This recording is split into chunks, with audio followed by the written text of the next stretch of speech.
40 पे ओके। सो आज के सेक्शन में मैंने पहले ही बता दिया कि हम क्या सीखेंगे, archiving, unarchiving, compressing, uncompressing, and after that we'll jump to the special folder where all the attached instrument external hard drives are shown, and that folder is called dev। ठीक है, आगे बढ़े। ये मैं हूँ, ठीक है। कनेक्ट अस एट लिंक्डइन और गिटहब व्हाटएवर यू वांट। ठीक है, आज हम इमेंस और हमारे ये इंस्ट्रक्टर रोहित चौधरी, ठीक है। He is also a gensec at our DDGC ADGI team। Okay, as the introduction says compression, जैसे हमने विंडोज़ में देखा होगा कि हम विनरार यूज़ करते हैं। दी ओजी सॉफ्टवेयर है वो, ठीक है। वो फ्री है और उसके नीचे लिखा रहता है कि अगर आपके पास पैसे हैं तो आप पे करो, वरना कोई दिक्कत नहीं है, हमारे सॉफ्टवेयर को फ्री यूज़ करो। दैट्स वाई इट्स ओजी, ठीक है। पहला क्वेश्चन की why compression and archiving, simple सी बात है कि कंप्रेशन और आर्काइविंग की क्यों ज़रूरत पड़ती है। मैंने बताया कि जैसे आपके पास कोई आप किसी प्रोजेक्ट पे काम करो, जैसे आप वेब डेव का कोई प्रोजेक्ट है आपके पास फ्रंट एंड का, तो उसके पास में आपके पास CSS होगी, है ना, जावास्क्रिप्ट भी होगी, फिर HTML फाइल भी होगी। अब आप किसी बंदे को भेजना चाहते हो तो आप एक एक करके सारी फाइलें भेजोगे क्या, है? या फिर अगर आपके पास एक वेब एप्लीकेशन बना रखी है जिसमें बहुत सारे पेज बनाए, लॉगिन पेज बनाया है, तो लॉगिन पेज के लिए आपने अलग से जावास्क्रिप्ट लिखी होगी, फिर लॉगिन पेज के लिए अलग से CSS लिखा होगा, वैसे ही एक फ्रंट पेज बनाया होगा, लैंडिंग पेज बनाया होगा, तो उसके अलग से। तो अब अगर किसी बंदे को शेयर करोगे एक एक करके, तो is it like a very good practice, है ना? कर सकते हैं, पॉसिबल है, करो जो करना है तो। But it's not a good practice कि आप एक एक करके बंदे को भेजो। तो हम क्या करते हैं कि उन सारे फोल्डर, उन सबको एक फोल्डर में करते हैं, ठीक है, या फिर उन सबको आर्काइव करते हैं। सबसे पहले कलेक्शन बनाते हैं उनका और उस आर्काइव को सेंड कर देते हैं, ठीक है। तो जैसे यहाँ पे जिप फॉर्मेट है जो बहुत ही ज़्यादा विंडोज़ में यूज़ होता है, जिप में। तो इसको अनजिप करने के लिए विनरार का इस्तेमाल करते हैं, ठीक है। तो हैकिंग में हैकिंग तो एक बहुत मेन हो गया कि समझाने के लिए। मेनली जो आर्काइविंग और कंप्रेसिंग है ना, वो डेवलपमेंट फेज में बहुत इस्तेमाल होता है, फाइल्स को इधर उधर भेजने के लिए। Okay, next slide. वही कंप्रेशन का क्या काम आता है हमारा कि हम इसे, हमारे पास कोई बहुत बड़ी फाइल है, ठीक है। जैसे मैंने जैसे जो टेलीग्राम है वो मैक्स टू मैक्स मेरे हिसाब से, मेरे जहाँ तक मेरे को नॉलेज है, वो 1 GB की फाइल ही शेयर करने के लिए बोल सकता है। वो बोलता है, अलाउ करता है। उसके ऊपर अगर आप फाइल भेजते हो तो वो जैसे ही 1 GB से ऊपर की फाइल जो है वो सेंड होगी ना, उसके बाद वो ब्रेक कर जाएगा। वो बोलेगा can not send file above that, या फिर वो डाउनलोड भी नहीं दे सकता आपको। जहाँ तक मेरी नॉलेज है कि वो 1 GB देता है। तो हम क्या कर सकते हैं कि रादर देन सेंडिंग 1 GB, हम क्या कर सकते हैं, उसे कंप्रेस कर सकते हैं। तो कंप्रेशन के टूल आते हैं इसमें, ठीक है। तो कंप्रेस क्या करता है, उसका साइज छोटा कर देता है, लेम टर्म्स है बोले तो, ठीक है। दो तरह के कंप्रेशन होते हैं हमारे पास, एक होता है लॉसी कंप्रेशन, एक लॉसलेस कंप्रेशन। लॉसी कंप्रेशन में क्या होता है कि हमारा डेटा जो है वो लॉस हो जाता है। यस, मतलब ऐसा नहीं कह सकते कि डेटा कुछ और बन जाता है, मैं कह सकता हूँ उसकी क्वालिटी गिर जाती है। जो कि लॉसलेस में उसकी क्वालिटी जो होती है वो सेम रहती है। अगर आप पिक्चर की बात करें तो कुछ सॉफ्टवेयर जो होते हैं जब उनसे कंप्रेस करते हैं तो उसकी पिक्चर की क्वालिटी गिरा देते हैं। जैसे अगर 1080 पिक्सल्स की पिक्चर है, मतलब HD में है, तो उसमें SD में कर देगा। You know what I mean. जब आप व्हाट्सएप पे किसी फोटो को भेजते हो, जैसे आईफोन से खींचते हो अगर आप फोटो, तो वो HD क्वालिटी में खींचता है, लाइक 4K में खींचता है या फिर 1080 में खींचता है। पर जब उसे व्हाट्सएप पे सेंड करते हो तो ऑप्शन आता है ऊपर में कि HD में भेजना है, SD में भेजना है। जब आप उसे SD में भेजते हो तो उसकी क्वालिटी गिर जाती है। तो जस्ट लाइक दैट, मतलब वो कंप्रेशन नहीं हो रहा, जस्ट ये ओवरव्यू की क्वालिटी कैसे गिर रही है। तो लॉसी कंप्रेशन में होता है। तो बेटर कौन सा कंप्रेशन है अगर हम देखें, लॉसी कंप्रेशन बेटर है कि लॉसलेस कंप्रेशन बेटर है? लॉसलेस कंप्रेशन बेटर है, क्योंकि अब मेन क्या है कि लॉसलेस कंप्रेशन जो है वो टाइम एफिशिएंट नहीं है, मतलब टाइम लगता है उसके अंदर कंप्रेशन में। बट लॉसी कंप्रेशन में टाइम नहीं लगता।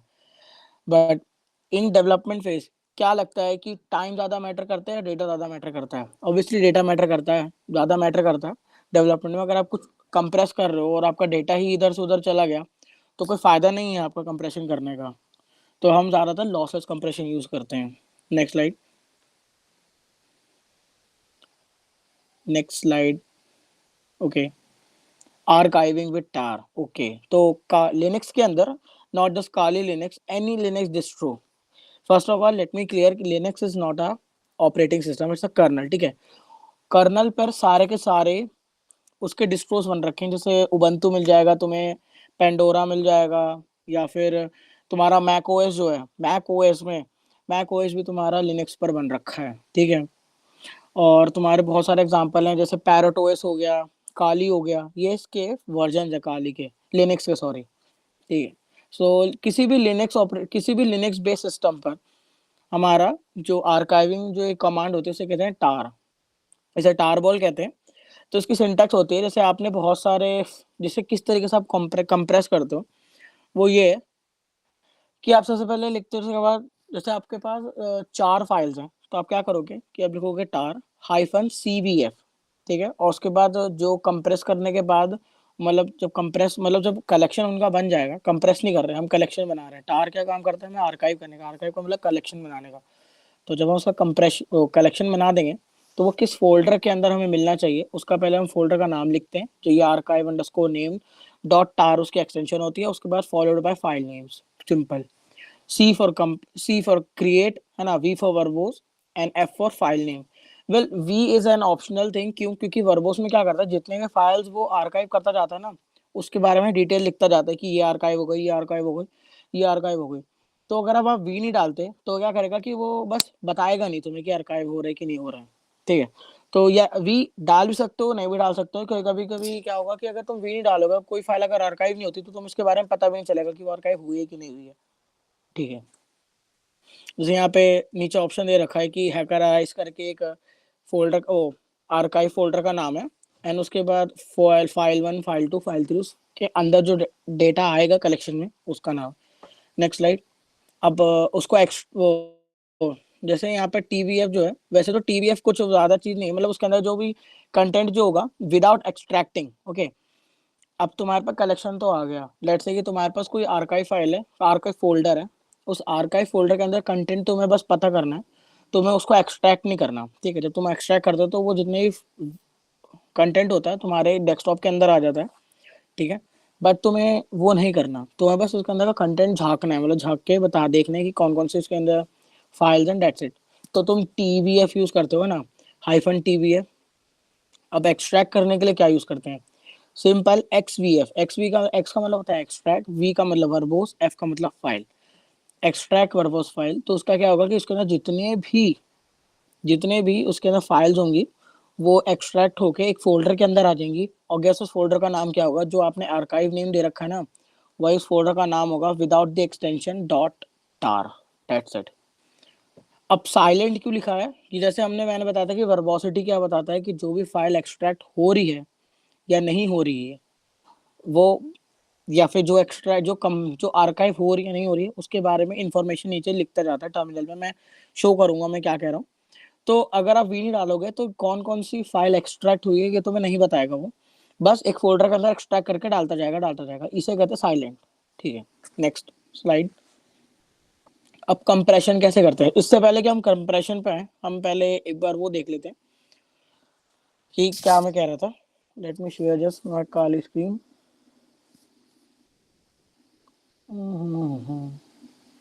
ये शो नहीं कर रहा है, ये कि इंटायर स्क्रीन करना नहीं चाहता मैं।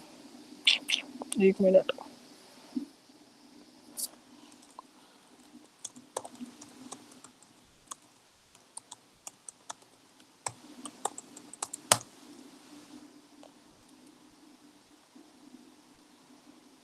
अब पहचान ले क्या पता। यस, आ गया।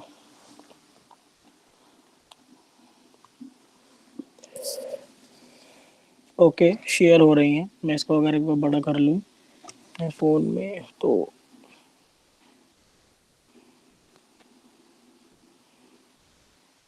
ठीक है।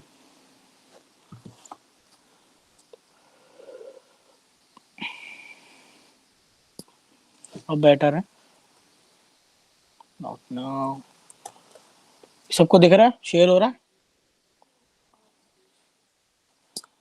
यस, फ़ॉन्ट थोड़ा बड़ा कर लेते हैं हम, है ना, बिल्कुल फ़ॉन्ट बेटर है अब,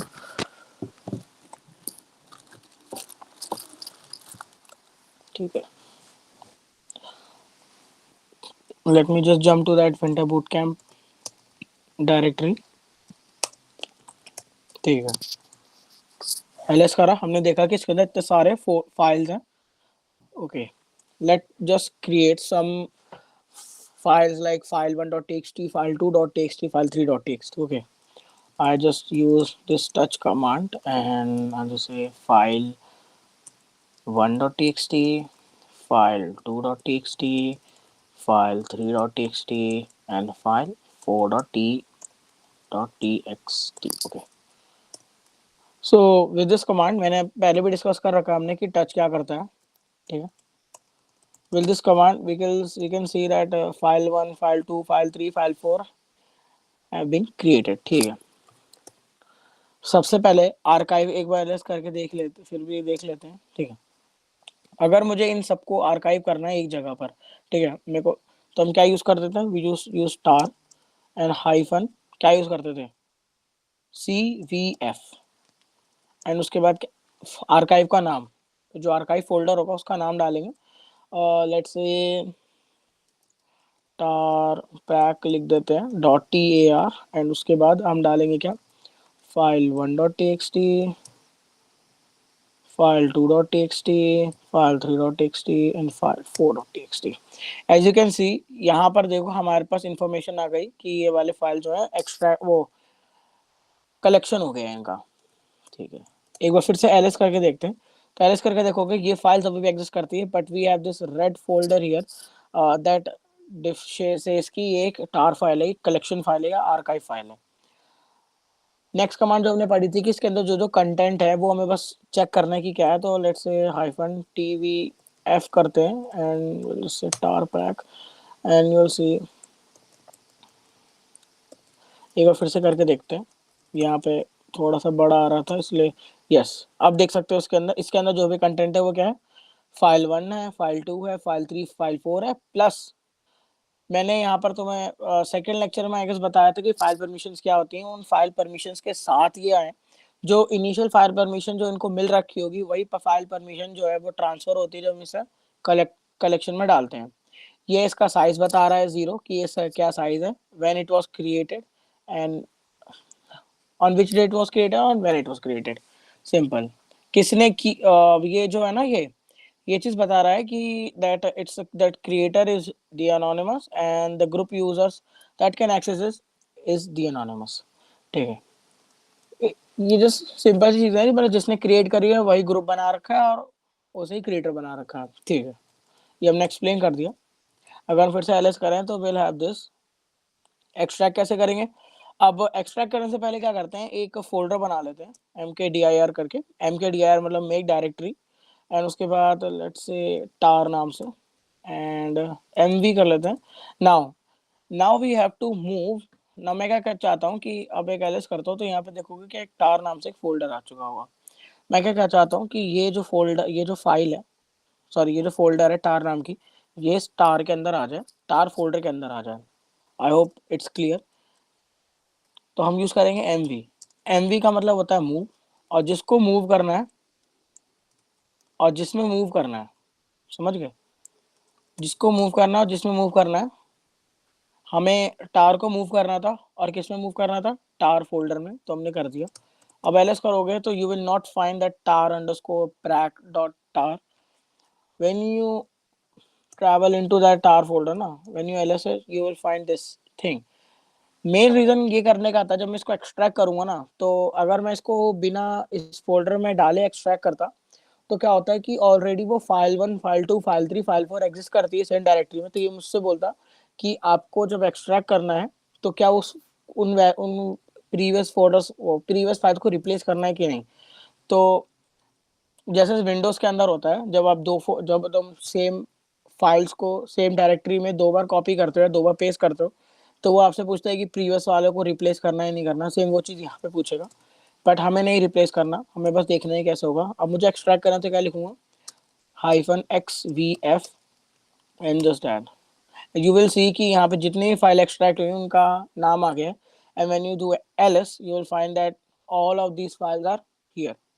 तो this was a short and this is the all introduction. अगर टार के बारे में, अगर आपको और भी कुछ जानना है टार के बारे में तो हमने फर्स्ट लेक्चर में या अगर सेकंड लेक्चर में बात करी थी दिस मैन थिंग की, it will give you the manual like hyphen A क्या करता है, हाइफन सी क्या करता है, hyphen D, hyphen R, what does it do, ठीक है, and hyphen U, hyphen X, hyphen T, ये तो इसके सारे के सारे कमांड्स हो गए। एंड आफ्टर दैट कि और भी इतने सारे इसके कमांड्स हैं जो आप इनको एक्सप्लोर कर सकते हो, ठीक है। उन इन सारे कमांड्स के बारे में यहाँ पे नीचे गिवन है, इसको पढ़ सकते हो आप।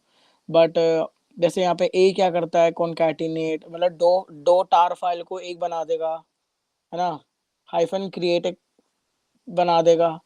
तो ये सब काम है। मेन आपका जो टीवीएफ, सीवीएफ एंड एक्सवीएफ यूज होता है मेन, इसके अलावा कोई काम नहीं आता है टार का, ठीक है। मेन जो डेवलपमेंट फेज में टार का इतना ऐसा कोई काम आता नहीं है, ठीक है। Next let's jump back to that PPT of ours. मैं स्टॉप शेयर कर लेता हूँ, देख तो पीपीटी शेयर कर दो रोहित। ओके, नाउ अब हमने कलेक्शन तो बना लिया, बट कलेक्शन तो बना लिया। कलेक्शन में अब तुम देखोगे कि जैसे एक फाइल का साइज जो है वो 1 MB है, दूसरे फाइल का साइज 3 MB है, थर्ड फाइल का साइज 3 MB है। तो जब तुम उसको ऐड करोगे तो कलेक्शन कलेक्टिव साइज जो होगा वो 6 MB का होगा, 1+2+3 6। तो जो आर्काइव फाइल बनेगी तुम्हारी उसका साइज भी 6 MB होगा, या फिर 6 MB से ज्यादा ही होगा। ऑब्वियसली बात है कि कुछ एक्स्ट्रा चीजें लगती हैं उन्हें आर्काइव करने के लिए, तो उसका साइज 6 MB से हमेशा ज्यादा होता है। बट जब हमारे पास स्पेस रिस्ट्रिक्शंस होती हैं या फिर जब हमें अपलोड करना होता है कहीं पर वहाँ पे अपलोड का क्या कह सकते हैं कि साइज रिस्ट्रिक्शन है कि हम नहीं ज़्यादा अपलोड कर सकते हैं साइज का, तो हम क्या यूज़ करते हैं, कंप्रेशन यूज़ करते हैं।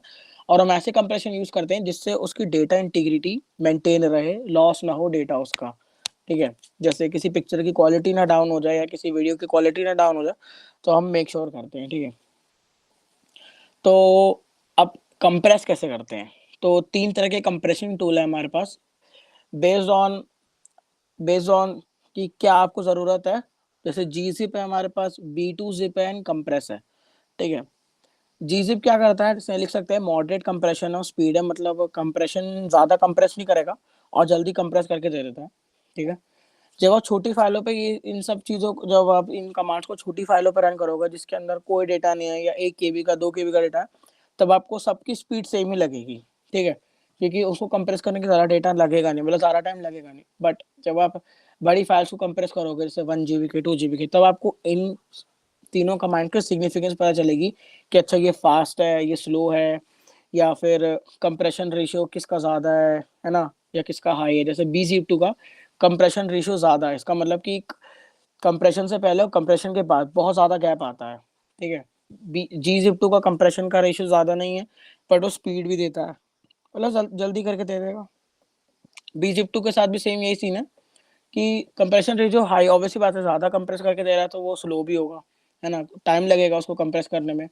फाइल एक्सटेंशन देख लेते हैं, अगर हम जी जिप से उसे कंप्रेस करते हैं तो डॉट tar डॉट gz आ जाता है, या फिर tgz भी आ सकता है ना।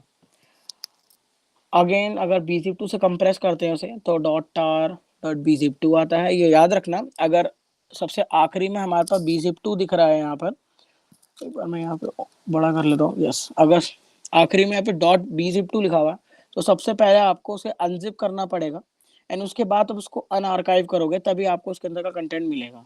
आप सोचोगे डॉट tar डॉट bzip2 अगर है और आप उसको डायरेक्ट अनआर्काइव करोगे तो वो एरर देगा, क्योंकि उसके ऊपर टार के ऊपर एक कंप्रेशन लगा हुआ है।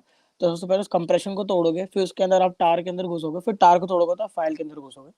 आई will I will clear that with in my demonstration in Kali, ठीक है। कंप्रेस भी एक सेम चीज है, कंप्रेस का जो एक्सटेंशन है वो डॉट जेड है। Okay, next slide. Extracting compressing files, same चीज है कि यहाँ पे एक्सटेंशन दे रखी है कि अब, सॉरी एक्सटेंशन कह रहा हूँ मैं। अब अगर आपने जैसे डॉट जी जेड जो है आखिरी में है, तो उसको आप अनकम्प्रेस करोगे जी अनजिप से, ठीक है। डॉट bz2 है तो b अनजिप 2 से, और कम डॉट z है तो अनकम्प्रेस से। ये फाइल्स की एक्सटेंशन वो कमांड्स के नाम है। अगर आपने जी जिप से वो किया है, क्या कहते हैं, कंप्रेस किया है, तो जी अनजिप से डीकम्प्रेस करोगे। वैसे ही बी जेड टू से कंप्रेस किया है तो बी अनजिप टू से डीकम्प्रेस करोगे। सेम थिंग कंप्रेस से अगर आपने उसको कंप्रेस किया, कंप्रेस कमांड से अगर आपने इसको कंप्रेस किया तो अनकंप्रेस से डीकम्प्रेस करोगे। Simple. Next. Okay, DD command से पहले हम देख लेते हैं कि हम क्या बोल रहे हैं इतनी देर से। Okay, let me share.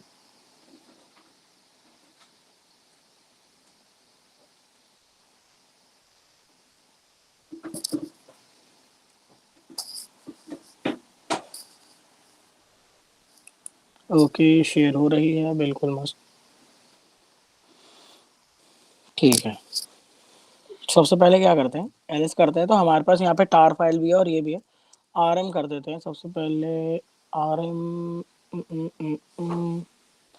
What we can do is just RM that tar file. हमें टार फाइल को ही हटा देते हैं। ठीक है, हमारे पास 3 फाइल्स हैं। अभी तीनों फाइल्स को तो अगर तुम चारों फाइल्स का अगर देखोगे तो देखोगे सबके अंदर जो डेटा है वो 0 है। ठीक है, तो कंप्रेशन करेंगे तो कुछ समझ में नहीं आएगा हमें। ठीक है, सबसे पहले क्या करते हैं, हम इसके अंदर कुछ डेटा फिल कर देते हैं। जैसे मैं इंटरनेट से ही कोई रैंडम डेटा उठा लेता हूँ, ऐसे कोई विकीपीडिया जाकर, विकीपीडिया से कोई बड़ी सी टेक्स्ट को कॉपी कर लेते हैं। Let's say like what we can copy, Marvel के बारे में कॉपी कर लेते हैं हम। ठीक है, मार्वल सिनेमैटिक यूनिवर्स के बारे में, है ना। Marvel comics is a very big thing. Control all करते हैं, कॉपी करते हैं एंड विम करते हैं। हम पहले फाइल 1 के अंदर जाते हैं, फाइल 1.txt एंड यहाँ पे पेस्ट कर देते हैं। देखो सारा कंटेंट यहाँ पेस्ट हो रहा है एंड एक बार पास पेस्ट होने दो उसे। एंड ये पेस्ट हो गया सारा कंटेंट इसके अंदर। हमने इसको सेव कर दिया। ls-la करोगे, देखोगे इसके अंदर बहुत ज़्यादा डेटा है, लाइक अराउंड 7 मेगाबाइट्स का डेटा है। सेम थिंग हम कर लेते हैं, 2 फाइल के साथ कर लेते हैं। Let's do it with this, control shift we. हो रहा है, होने दो उसे। ठीक है, एक बार और कर लेते हैं ये चीज़ 3 के साथ भी। ओके, हम मैं बस अभी डेटा कॉपी कर रहा हूँ तीनों फाइल के अंदर, चारों फाइल के अंदर, sorry. Let's do it 4 control shift we से मैंने पेस्ट कर दिया है एंड आफ्टर दैट हमने :w से एग्जिट कर दिया। नाउ ls-la करोगे, यू विल सी दैट कि तीन चारों फाइल के अंदर सेम डेटा कॉपी हो गया, मतलब उसके अंदर कुछ डेटा है। अब हम स्टार्ट कर सकते हैं कंप्रेशन या आर्काइविंग। तो मैंने कैसे बोला था, जब इनके अंदर जो भी डेटा होगा, अगर हम उसको आर्काइव करेंगे तो जो आर्काइव फ़ोल्डर का जो साइज़ होगा, वो इनका 4 टाइम से बड़ा ही होना चाहिए। ऑब्वियस सी बात है, अगर उसके अंदर ये चारों फ़ोल्डर हैं, तो उसका साइज़ जो होगा, इन चारों से बड़ा ही होगा। तो अगर हम expr करते हैं एंड 78256 टाइम्स 4 करते हैं, syntax error, unexpected argument, I never passed that argument. Okay, calculator खोल लेते हैं। Let's open a calculator. Okay, पता नहीं एक्सपीआर क्यों काम नहीं किया।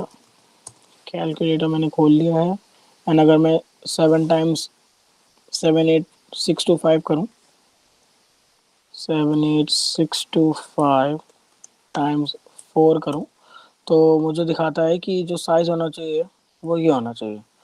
तो कहता है कि इसका जो साइज़ होगा वो ये होगा। ठीक है, तो हमें समझ में आ गया। अगर अब हम आर्काइव करके देखते हैं क्या साइज़ हमारे इसी के इक्वल था कि नहीं। हमने किया टार हाइफन सी एफ, अब इसका सी एफ करते हैं क्योंकि हमने सी वी एफ देख चुके थे। तो एक जगह टार अंडरस्कोर प्रैक, हमने क्या पढ़ा था कि अगर वी ना डाले तो वो हमें नहीं बताएगा कि क्या है।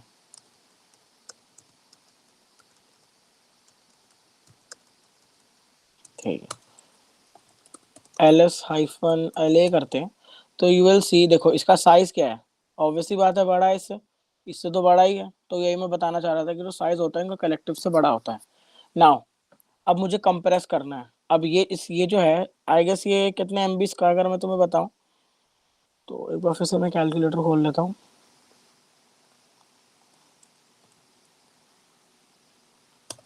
आई नो लेक्चर्स थोड़े रात में हो रहे हैं, बट वर्थ इट है लेक्चर्स। अगर आप देखो तो 317440 डिवाइडेड बाय 1024, मैं एमबी में कन्वर्ट कर रहा हूँ। सो ये 310 एमबी है। Collectively it's 310 megabytes. ठीक है, बहुत बड़ी फाइल है। अब हमें क्या करना है, इसको कंप्रेस करना है। कंप्रेस कैसे करेंगे, हमने बताया था जी जिप से भी कर सकते हैं। ठीक है, जैसे हाईलाइट होगा, अगर आप कमांड से डालते हो तो वो हाईलाइट हो जाती है। ठीक है, जी जिप लिखा, एंड उसके बाद हम क्या करेंगे, टार की फाइल डालेंगे एंड ls-la करोगे, and you will find here कि यहाँ पर एक हमारे पास क्या आई, एक फोल्डर मिल गया हमारे पास जिसकी एक्सटेंशन टार है, पर उसकी एक आउटर एक्सटेंशन क्या है, डॉट gz है। और उसका साइज देखोगे तो तुम देख सकते हो कि उसका साइज कितना ही छोटा होगा, लाइक हाफ हो गया है ना। This is the power of compression. ठीक है, एक और कंप्रेशन हम देख लेते हैं, अनजिप कर लेते हैं, वो जी अनजिप देख लेते हैं। लाइक इसका अगर हम कहीं नोट करके देखें कि अगर एक जगह मैं इसको वो कर लेता हूँ कि कितना आ रहा है। ठीक है, let's do like touch and difference dot TXT करते हैं। तो विम करते हैं डिफरेंट डॉट टीएक्सटी, तो हम लिखते हैं विदाउट जी जेड उसका साइज क्या था, 317,440। After compression with G Z, उसका जो साइज आया वो था 114544। ठीक है, अब देख लेते हैं विद अनजिप करके।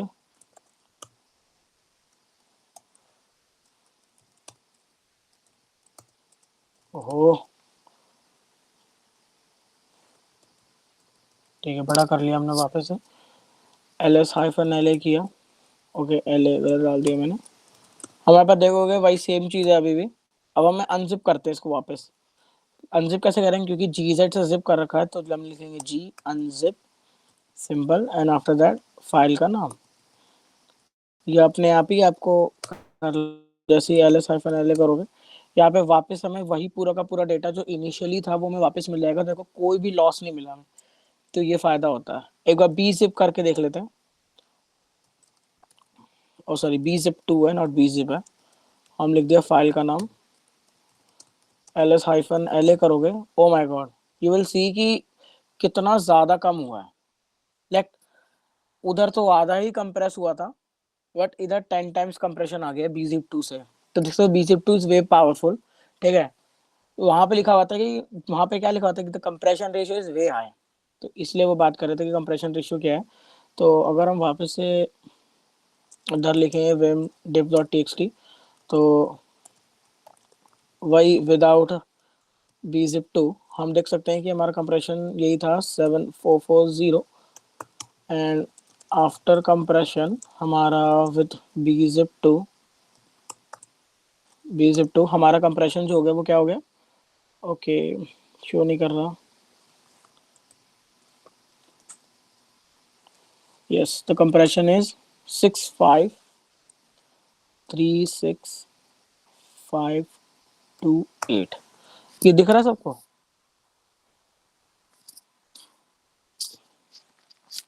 ये दिख रहा है।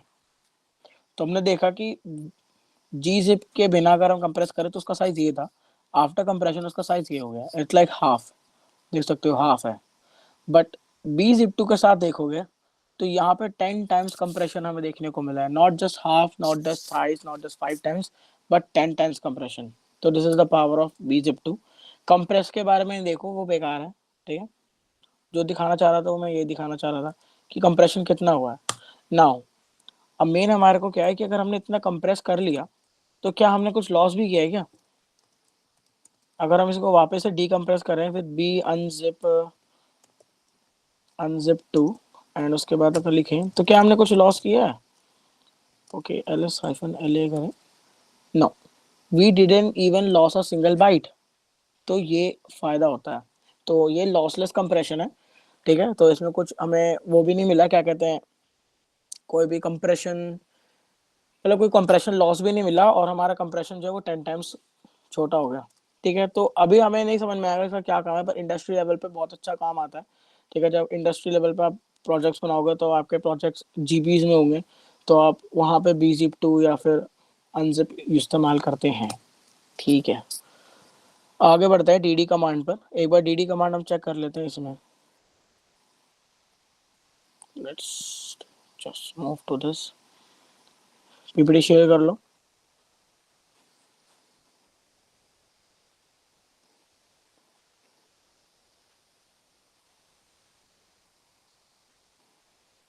हेलो देव। कर रहा हूँ, शेयर कर रहा हूँ, कुछ एक्चुअली इश्यू आ रहा था छोटा सा, एक सेकंड। ओके ओके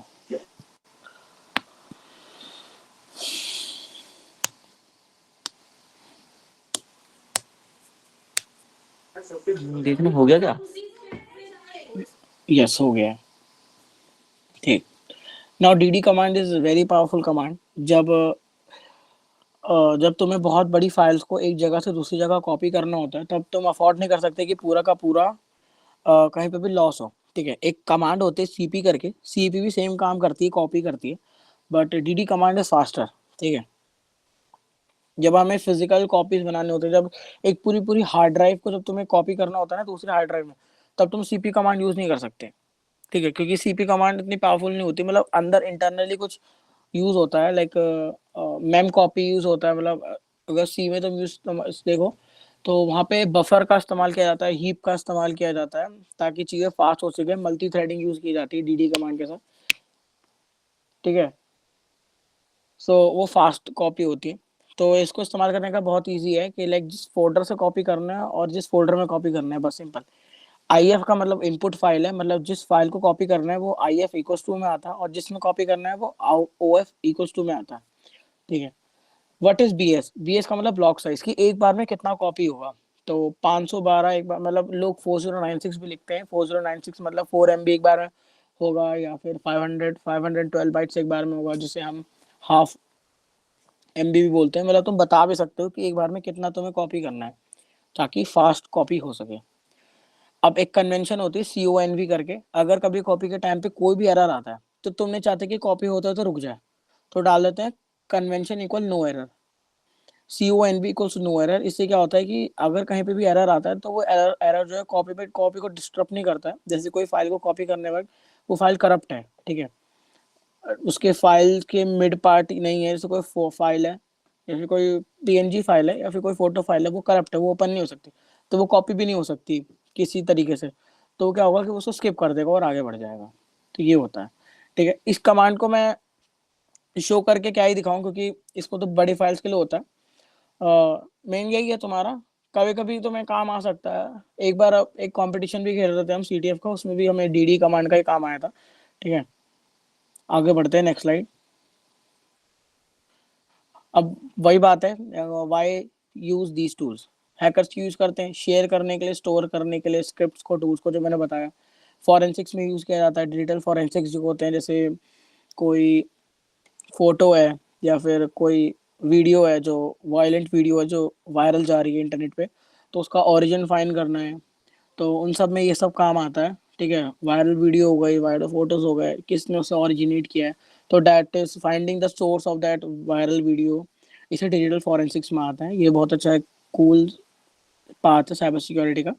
तो उसमें काम आता है, लाइक उसमें तुम्हें वीडियोस को दूसरी जगह से दूसरी जगह कॉपी करना है तो तुम डीडी कमांड यूज करते हो। जिप करना है, आर्काइव करना है तो तुम यूज करते हो। डेवलपर्स यूज करते हैं बहुत वाइडली, क्योंकि ऑब्वियसली बात है डेवलपर्स तो यूज करेंगे ही करेंगे, क्योंकि सॉफ्टवेयर बड़े बड़े होते हैं, उन्हें कंप्रेशन करने के लिए, उन्हें सेंड करने के लिए आर्काइविंग का इस्तेमाल किया जाता है। Next slide.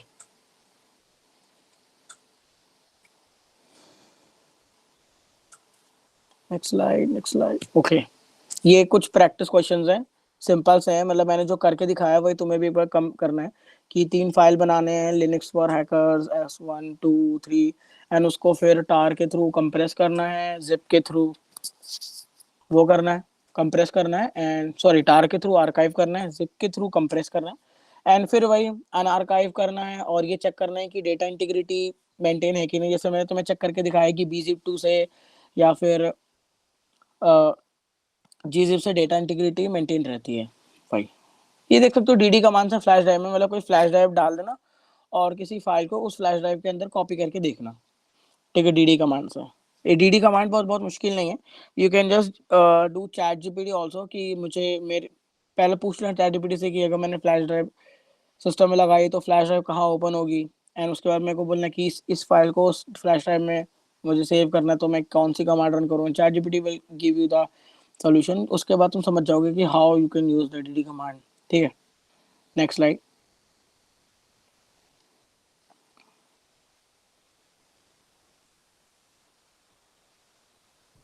ठीक है, मेन अब आ जाता है हमारा फाइल स्टोरेज एंड ये वाला file system and storage devices management Linux.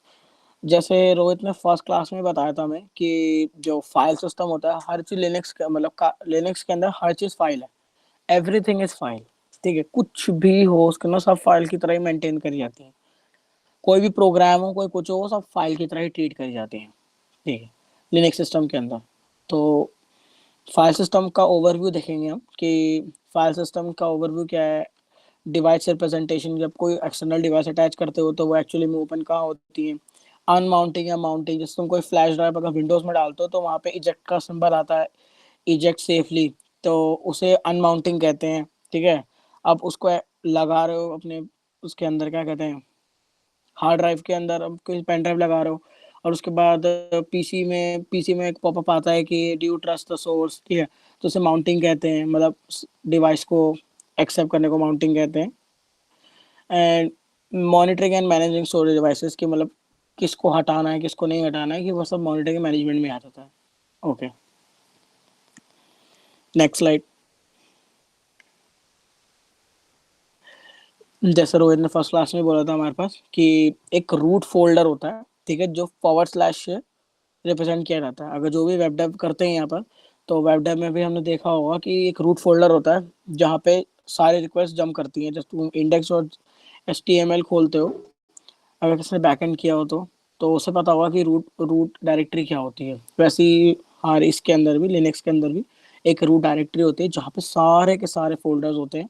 वहाँ पे तुम्हारी डेव फोल्डर भी होता है, तुम्हारा बिन फोल्डर भी होता है तुम्हारा, और बहुत सारे कर्नल फोल्डर्स भी वहीं होते हैं। वहाँ पे एक फोल्डर होता है तुम्हारा होम, उस होम के अंदर जितने भी यूजर्स होते हैं उन सबका एक सेपरेट फोल्डर बना रहता है, ठीक है। तो इस तरीके से तुम एक्सेस करते हो। जैसे हमारा सी ड्राइव होता है विंडोज़ के अंदर, वैसे ही उसके अंदर रूट फोल्डर होता है। जैसे सी ड्राइव तो बटे हुए रहते हैं, सी ड्राइव के अंदर फिर और सारे सिस्टम 32 फोल्डर होता है ना, 64 बाइट के अंदर सिस्टम 32 होता है, और 32 बाइट के अंदर सिस्टम 64 होता है, और 32 बाइट्स के अंदर। यस, नेम नेम कन्वेंशन इनकी बहुत ही बुरी है। Okay, again unified file tree for all devices, मतलब फाइल आप उसका ट्री बना सकते हैं। शायद मैंने ऐड भी किया होगा फाइल ट्री को, नेक्स्ट स्लाइड में देख लेंगे। अंडरस्टैंडिंग अ डेव डायरेक्टरी। अब डेव डायरेक्टरी क्या होती है। डेव डायरेक्टरी में सारे के सारे जितने भी डिवाइस अटैच्ड होते हैं ना, वो एज अ फाइल की तरह ट्रीट किए जाते हैं, और वो सारे आपको डेव के अंदर ही दिखते हैं, ठीक है। मैं दिखा दूंगा डेव क्या होता है। एंड जितने भी तुम्हारे जो हार्ड ड्राइव होते हैं वो इस तरीके से शोर होता है। जैसे पहला हार्ड ड्राइव, जैसे उसका सी ड्राइव होता है तुम्हारे अंदर, जैसे तुम कोई हार्ड ड्राइव विंडोज के अंदर ऐड करते हो तो तुम उसको सब बांट के एक सी ड्राइव बोलते हो और एक डी ड्राइव बोलते हो, सब जब उसके अंदर पार्टीशन लगा देते हो। वैसे ही जब तुम हार्ड ड्राइव लिनक्स के अंदर डालते हो तो डेव के अंदर एक SDA करके अगर पहली हार्ड ड्राइव लगाई तो वो इसको नोमेनक्लेचर की नेमिंग में आ जाएगा SDA, और दूसरी लगाओगे तो SDB मिल जाएगा, तीसरी लगाओ तो SDC मिल जाएगा। या फिर एक ही हार्ड ड्राइव को जब तुम पार्ट्स में बांट दोगे तो पहले पार्ट को SDA बोल दिया जाएगा, दूसरे को SDB बोला जाएगा, तीसरे को SDC, and so far the nomenclature goes like that, ठीक है। The character C and block B devices, ठीक है। Next slide. आज का थोड़ा थ्योरी ही है, इसमें थोड़ा, इसमें मतलब कोई बताने वाला बात नहीं है, ठीक है। आई विल शो कि क्या और कहाँ है। मेन क्या है, अब यहाँ पे साट और आईडी डिवाइसेस जैसे एसडी एसडीबी पार्टीशन, अब तो मैंने बताया था जैसे पार्टीशन ना करता हूँ, और जैसे तुम्हारे पास एक, तुमने एक हार्ड ड्राइव था, मेन हार्ड ड्राइव, उसको तुमने बांटा, उसको एक पार्ट को एसडीए दे दिया, दूसरे को एसडीबी दे दिया। अब लेट्स से तुमने एसडीए को भी बांट दिया दो में, तो एक को एसडीए 1 दिया जाएगा, दूसरे को एसडीए 2 दे दिया जाएगा। वैसे एसडीबी को दो पार्ट में बांटोगे, तो एक को एसडीबी 1 दे दिया जाएगा, एक को एसडीबी 2 दे दिया जाएगा, सिंपल है। इस तरीके से तुम जितने भी हार्ड ड्राइव के डिवाइसेस को पार्ट्स डालते हो, उस तरीके से हो जाएगा। या मैंने लिख रखा है नीचे कि एस डी ए तुम्हारी फर्स्ट ड्राइव होगी, एस डी बी तुम्हारी सेकेंड ड्राइव होगी, फिर एस डी ए वन जो होगी, फर्स्ट ड्राइव का जो पहला पार्टीशन होगा उसे तुम एस डी ए वन देते हो, इस तरीके से। नेक्स्ट स्लाइड देखते हैं। ठीक है, कितने पार्टीशन है तुम्हारे लिनक्स के अंदर, वो सिंपल से एक कमांड fdisk-l, दैट्स इट। एक कमांड से तुम सारे के सारे पार्टीशन को लिस्ट कर सकते हो। ये भी एक फायदा है लिनक्स यूज करने का, लाइक हर चीज को करने के लिए कोई ना कोई कमांड बनी होगी, कोई ना कोई प्रोग्राम बना होगा। विंडोज के अंदर बहुत सारे तुम्हें खुद से ही कंट्रोल पैनल में जा के करना पड़ता है, कोई तरीका नहीं होता है उसको करने का, ठीक है। लिनक्स में यही फायदे होते हैं, मतलब लिनक्स के अंदर नहीं, लिनक्स के डिस्ट्रोज में ये फायदे होते हैं कि आप कोई भी कमांड उसके अंदर रन कर सकते हैं, लेम भाषा में लिनक्स, ठीक है। देखते हैं fdisk वन क्या होती है, हम आगे देखेंगे रन करके इसको। Next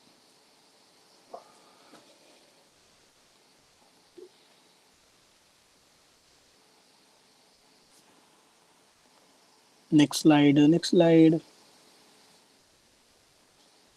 okay, file system types in Linux. Linux के अंदर एक एक्सट्रीम, जैसे हाँ विंडोज के अंदर NTFS होता है, NTFS stand for net transfer file system. Yes, NTFS या FAT32। NTFS जो होता है, अगर आपके NTFS नहीं होता ना, तो इंटरनली जो सिस्टम कनेक्टेड होते हैं वो उनमें फाइल सिस्टम ट्रांसफर भी नहीं होता। यस, एंड FAT32, ये दो चीज़ें जिस तरीके से वो फाइल सिस्टम मेंटेन करते हैं, ये दो प्रोग्राम्स हैं जो फाइल सिस्टम को मेंटेन करते हैं।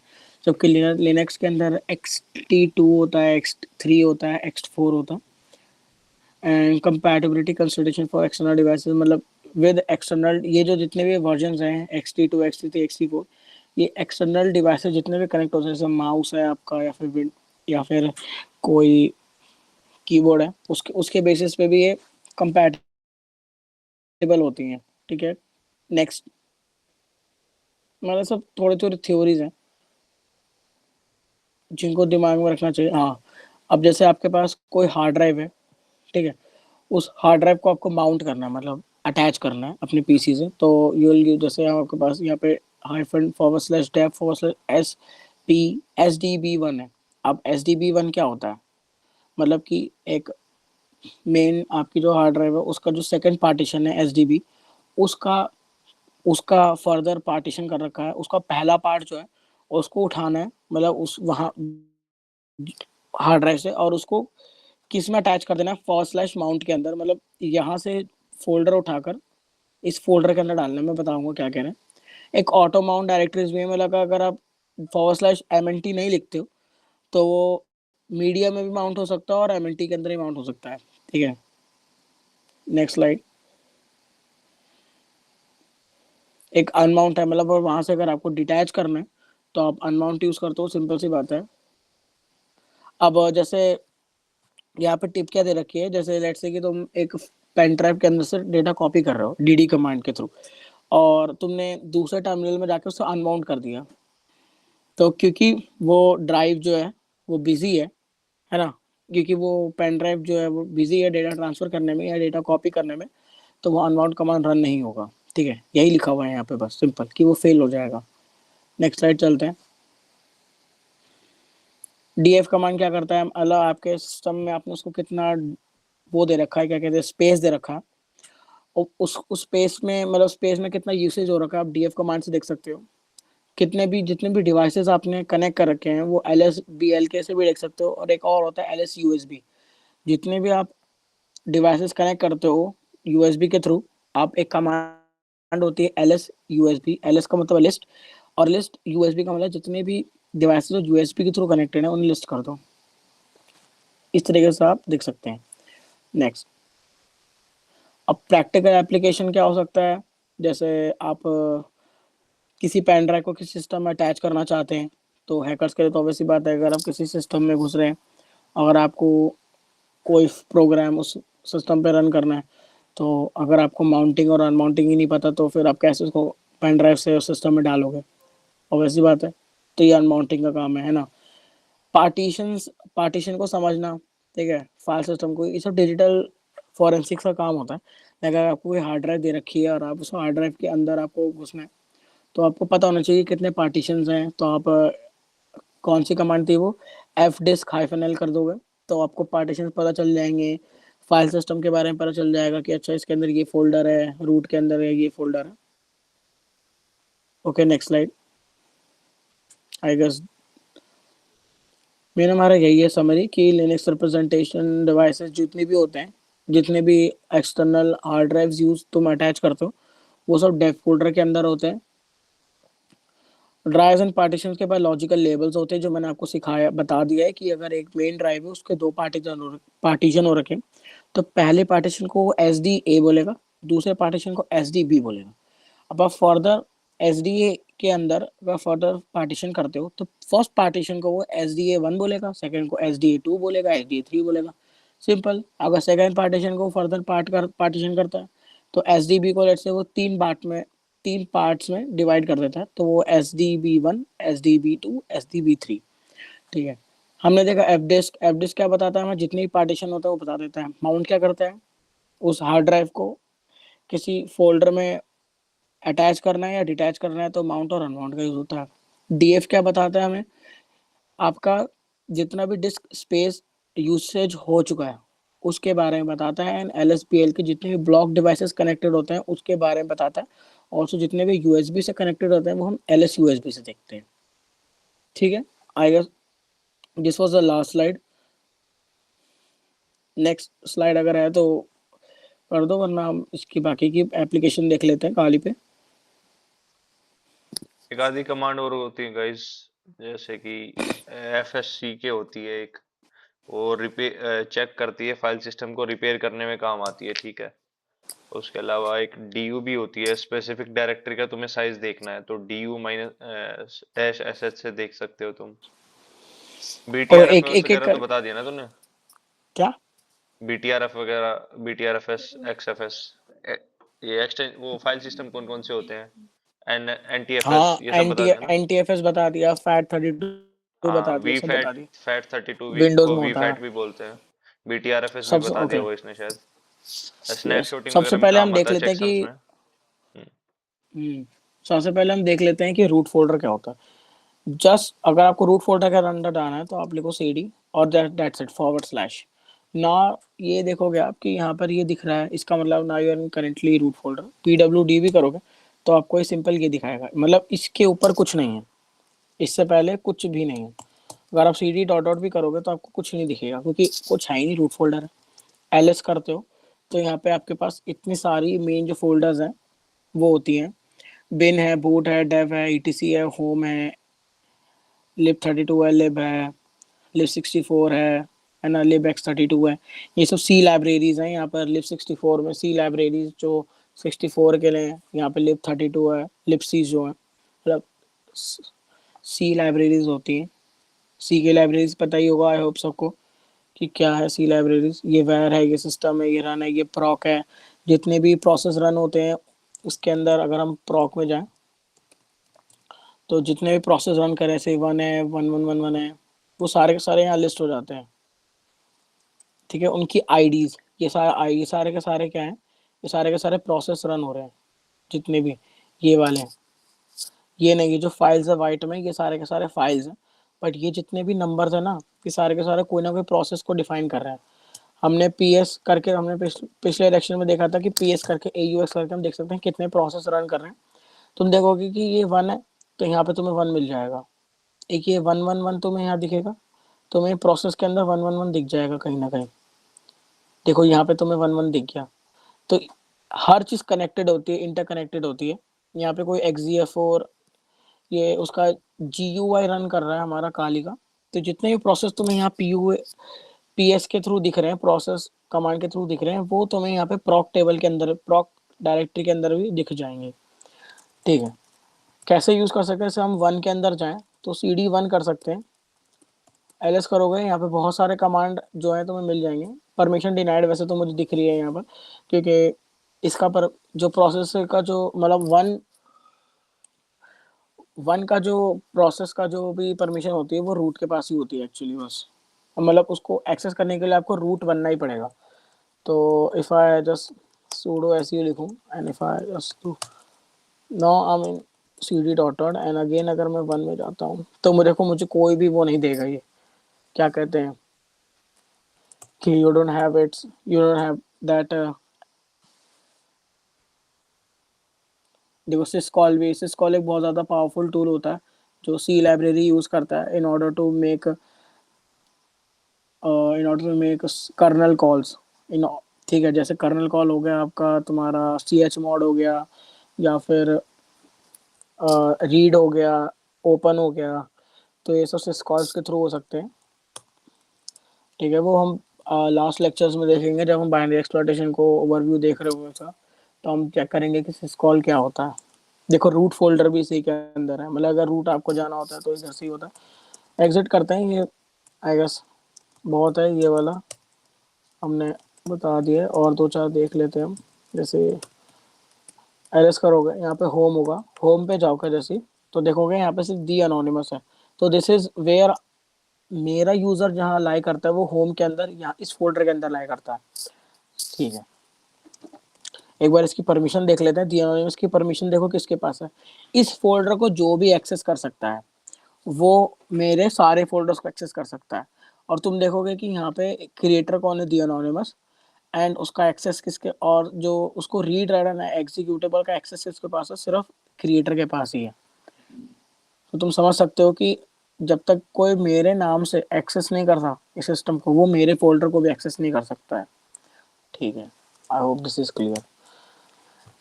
अगेन हमने देखा था कि अगर हम एफ डिस्क करते हैं,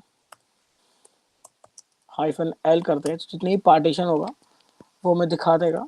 कह रहा है कि आपके पास परमिशन नहीं है, तो हम परमिशन दे देते हैं। यू विल सी कि देखो यहाँ पर this is where all that, यहाँ पे देख सकते हो कि मैंने अपने सिस्टम को 24 GB प्रोवाइड कर रखी थी, वैसे 25 GB प्रोवाइड कर रखी है, वो 1 GB जो है वो अदर यूसेज के लिए इस्तेमाल हो रखी है। ठीक है, and this is something 1 GB of I guess ये कुछ अपना काम कर रही है, and this is something Solaris. तो एफडिस देख लिया, ओके एग्जिट करना पड़ेगा।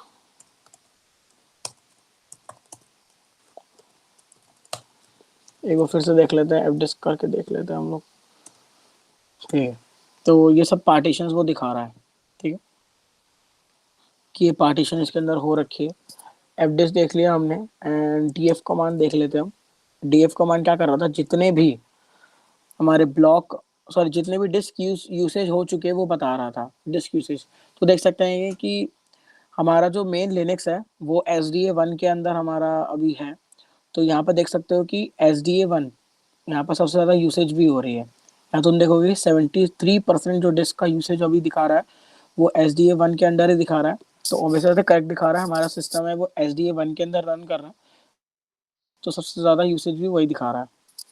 ठीक है, शेयर विद काली मैंने एक फोल्डर बना रखा है जो मेरी मेन विंडो सिस्टम है और काली सिस्टम के बीच में हम एक कनेक्शन बना सकते हैं, ताकि मैं अपने विंडोज के मेन सिस्टम से अपने काली के मेन सिस्टम पे फाइल्स को कॉपी करके ला सकूं। ठीक है, तो वहाँ पे भी हम देख सकते हैं यहाँ पे 68% यूसेज हो रही है। ये देखो, इसका एड्रेस ये है कि ये कॉपी कहाँ हो रहा है, दी अनोनिमस में डेस्कटॉप में जाके कॉपी हो रहा है।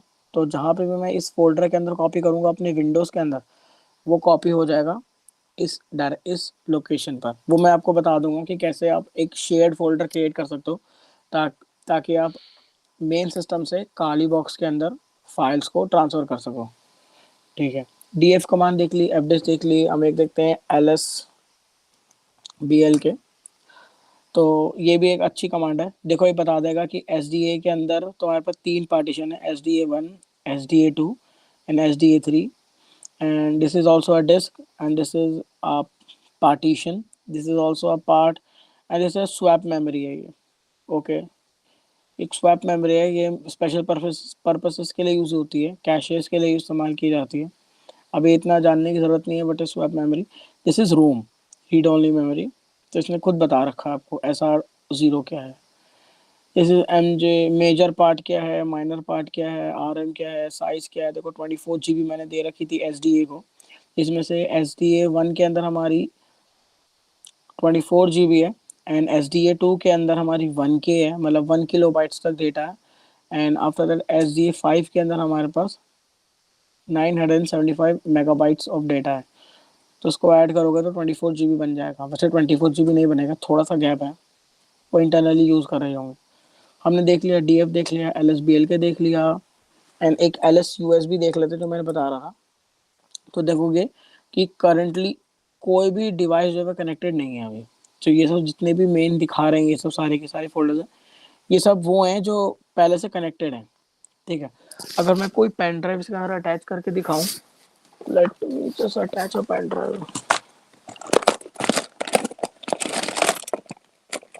यस, मिल गई, लकीली मिल भी गई.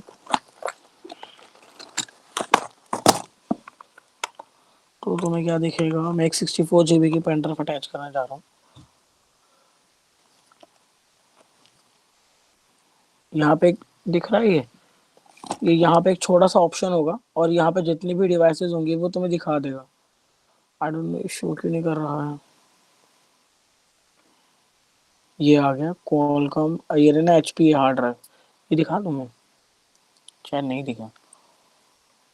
ये हो गई है. अब मैं LSUSB करता हूँ, तो तुम्हें देखेगा यहाँ पे एक एक्सटर्नल मैंने पेन ड्राइव अटैच कर रखी है.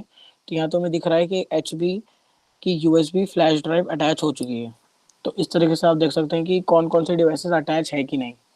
बहुत अच्छी कमांड है LSUSB.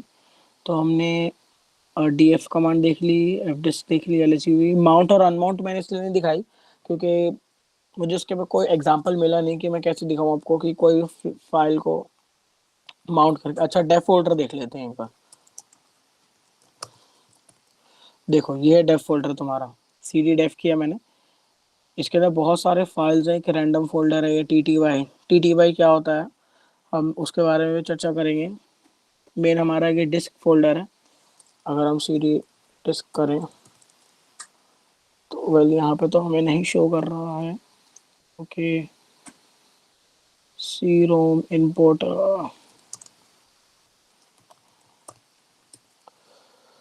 ओके, ये पार्टीशन शो कर रखी हैं.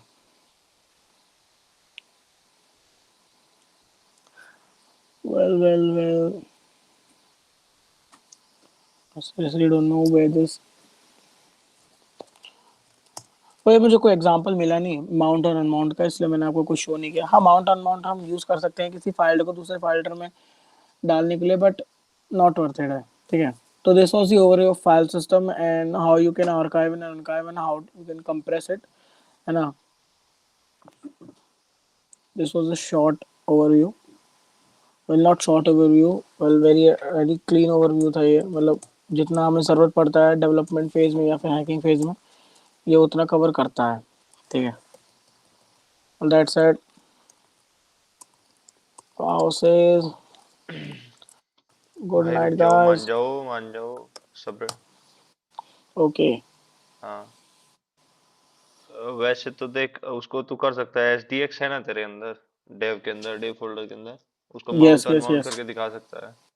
वैसे तो परमानेंट माउंट वगैरह, पर वो उसका बट मतलब वही है, अगर मैंने अपने कोई सा. SDA को अनमाउंट कर दिया ना, तो मेरा पूरा लिनक्स उड़ जाएगा एकदम से. मैं वो तो है वो. क्योंकि मैंने कुछ अलग फाइल नहीं लगा रखी है, कोई माई मेन मेरे ड्राइव पे एक ही करके कुछ फोल्डर था. कुछ बना सकते थे, पर ठीक है, अभी नहीं है तो ठीक है, बेसिकली बेसिकली मतलब यही होता है. ओवरव्यू था. कभी और और दिखा मुझे देंगे, इसको अभी तो टाइम है. कभी अभी और टाइम. बना के ले आएंगे, पहले दिखा देंगे. आर सिंक वगैरह बताइए. बेसिकली एक आर सिंक भी होती है, वो बैकअप वगैरह के लिए होती है. आर सिंक हो गया, स्नैपर हो गया, BTRF स्नैपशॉट वगैरह मैनेज करने के लिए. ठीक है, और USB ड्राइव्स का तो तूने बता ही दिया. ठीक है। LS यूज भी मैंने बता दिया। और ठीक है, मॉनिटरिंग का हो गया, डीएफ हो गया, डीयू हो गया। डीयू फॉर डायरेक्टरी होता है, डीएफ फॉर स्टोरेज जो भी उसका होता है ना। फाइल सिस्टम की कितनी यूसेज हो रही है, कौन कौन से फोल्डर्स की, वो बताता है डीएफ कमांड, जो मैंने हाँ, 78% दिखा रहा था वो। आईओ या टॉप देव वगैरह बताया। मॉनिटर्स इनपुट आउटपुट डिस्क के मतलब वो मॉनिटर करने के लिए आता है, डिस्क का इनपुट आउटपुट को मॉनिटर करने के लिए आईओ टॉप कमांड होती है, ठीक है। और स्मार्ट सीटीएल भी होती है एक। मतलब कमांड बहुत सारी होती है, जो पर बेसिक बेसिक जो जरूरी थी सबसे वो इसने कवर कर दी है सारी। उसके अलावा एक चीज और देख सकते हो अगर देखना चाहो तो, एक एलवीएम होता है, ठीक है, लॉजिकल वॉल्यूम्स होता है। तो उससे रिलेटेड कमांड्स होती है, इनिशियलाइज करना फिजिकल वॉल्यूम को, और वॉल्यूम ग्रुप्स क्रिएट करना, लॉजिकल वॉल्यूम क्रिएट करना। अगर तुम चाहो तो लिनक्स में डीप डाइव करना, वो सब कमांड्स भी देख सकते हो, ठीक है। नोट वो हम भेज देंगे यहाँ पे ग्रुप पे। LVM okay. होते हैं, लॉजिकल वॉल्यूम्स, ठीक है। और उसके अलावा तो तूने कवर कर ही दिया सारा, अनमाउंटिंग यस। माउंटिंग और सब। अच्छा, GUI टूल मेरे को वगैरह बस जी पार्टेड बताया है, एफ डिस्क का दूसरा जी पार्टेड का। नहीं, मैंने जी पार्ट नहीं बताया। जी पार्टेड भी एक बेसिकली जैसे एफ डिस्क काम करता है ना, वैसे भी GUI टूल होता है एक, मतलब एक यूजर इंटरफेस उसका GUI होता है, ग्राफिकल होता है, हाँ, क्लिक क्लिक यूजर वाला। इंटरफेस है, देखो मुझसे पासवर्ड पूछ रहा है ये, इसको एक्सेस करने के लिए। हाँ तो दे दे।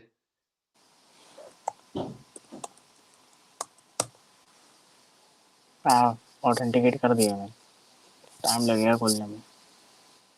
जी देखो यहाँ पार्टेड पे बेसिकली बहुत अच्छा सॉफ्टवेयर होता है, जी पार्टेड भी। इसको आप GUI सॉफ्टवेयर होता है, तो इससे भी इजीली आप वो कर GUI सकते है, हो, मतलब पार्टीशन ग्राफिकल वगैरह। यूजर हाँ इंटरफेस है GUI है ये। ये।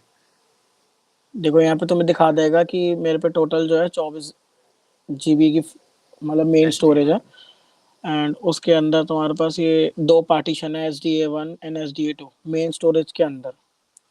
एंड वही है, वही जो हमने एफ डिस्क में देखा वही हमने यहाँ देखा। यहाँ पे तुम और जाकर देख सकते हो कि जो दूसरी है तुम्हारे पास 60 GB की, आई डोंट नो कौन सी 60 GB की शो कर रहा है ये ये। विंडोज विंडोज तो नहीं है exactly, Linux swap unallocated. I don't, ये पता नहीं पता कुछ। नहीं कौन सी शो कर रहा है, ये बस ऐसे ही शो कर रहा है, ये सिर्फ मतलब बस दिखा रहा है कि ये है, बट है नहीं। ये एक्सपेंडेबल होगी मेरे हिसाब से बस, ठीक है, क्योंकि मैंने बस 25 GB ही दी थी अपने काली को, ठीक है।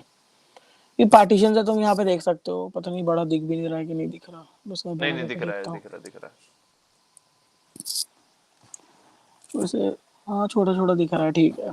वही एफ डिस्क भी वही चीज़ करता है, वही चीज़ करता है। जिन्हें टर्मिनल पे इस्तेमाल नहीं करना, फेमिलियर नहीं है, वो एफ डिस्क यूज़ कर ले तो वो जी पार्टेड यूज़ कर सकते हैं।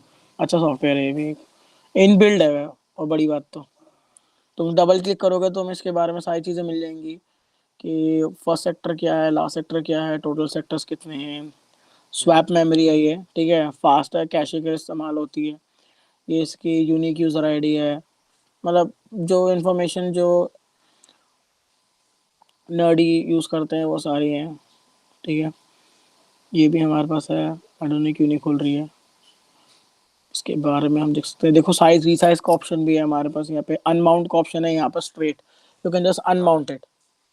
पर मैं नहीं करने वाला, वरना मेरे काली की बैंड बज जाएगी, क्योंकि मेन इसी पे है। इसको अनमाउंट नहीं किया जा सकता, एंड इस अनएलोकेटेड वाले को भी अनमाउंट नहीं किया जा सकता, वरना मैं अनमाउंट करके दिखा देता हूँ, ठीक है। दिस वाज द एक ओवरव्यू बार ऑफ दो दिस तीन कमांड और ची देख पार्ट। लेना। एक तो इसकी माउंट की तो तुम्हें बताई दी इसने, परमानेंट माउंट कैसे करते हैं, ठीक है।